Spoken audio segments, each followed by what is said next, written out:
हाँ भैया, कैसे घूम रहे हैं, क्या बात? जी, मेरा नाम शुभम संघर्ष है। मैं भारत का नागरिक हूँ, उत्तर प्रदेश का निवासी हूँ। सरकार ने अभी एक अध्यादेश जारी किया है कि जिन स्कूलों में नामांकन कम है उन स्कूलों को मर्ज कर दिया जाए। पहली बार मर्ज तो एक इंग्लिश शब्द है। मर्ज के नाम पे ये लोगों को बेवकूफ़ बना रहे हैं। और अगर स्कूलों में नामांकन कम है तो सबसे पहले आप इस पे विचार करिए कि नामांकन कम क्यों है आखिर। आप पहले उस समस्या तक तो जाइए। देश को आज़ाद हुआ 78 साल हो गए, आज भी बच्चे हमारे ज़मीन पर बैठते हैं। आज भी 95% स्कूलों में बिजली की व्यवस्था नहीं है।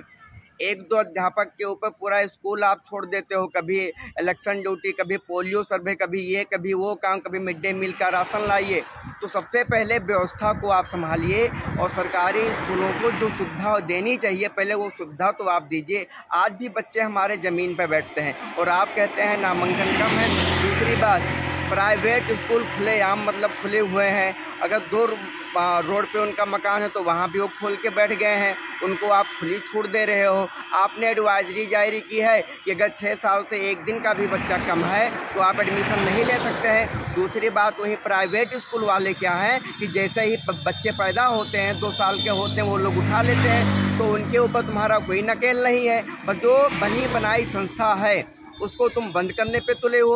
और सबसे बड़ी समस्या, क्या अगर कोई संस्था अगर इम्प्रूवमेंट नहीं हो रही है तो उसको इम्प्रूवमेंट करने के बजाय क्या आप बंद कर देंगे? और चलो अगर हम मान लेते हैं कि यहाँ बच्चों की संख्या कम है और स्कूल आप बंद कर देते हो, तो आप मुझे बताइए कि 6 साल का बच्चा है और कक्षा 1 में एडमिशन ले रहा है, वो 2-3 किलोमीटर पैदल कैसे जाएगा? आप मुझे इसका जवाब दीजिए। क्या इसका आपके पास जवाब है कोई? कक्षा 6 साल का लड़का 2-3 किलोमीटर पैदल कैसे जाएगा? और ऐसे एक बच्चे नहीं भाई साहब, ऐसे हज़ारों बच्चे आपको देखने को मिलेंगे।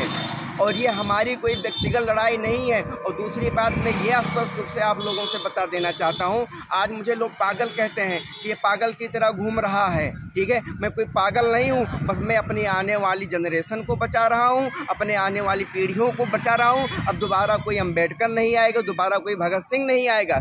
और तो आपकी सरकार से क्या मांग है? हमारी सरकार से यही मांग है कि प्राइमरी स्कूल को मर्ज ना किया जाए, उनको समायोजित ना किया जाए, क्योंकि प्राइमरी स्कूल से ही हमारा आंगनबाड़ी भी जुड़ा है। अगर प्राइमरी स्कूल बंद होगा भाई साहब तो आंगनबाड़ी भी बंद होगा। अभी ये बात किसी को नहीं पता है।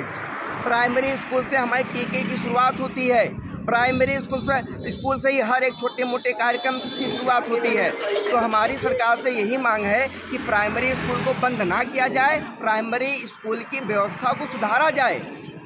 जी, बस हमारी तो ये हैं शुभम संघर्ष, और ये लगातार पूरे उत्तर प्रदेश में घूम घूम करके जो प्राइमरी स्कूल बंद किया जा रहा है सरकार की तरफ से, उसके खिलाफ़ इन्होंने संघर्ष छेड़ रखा है।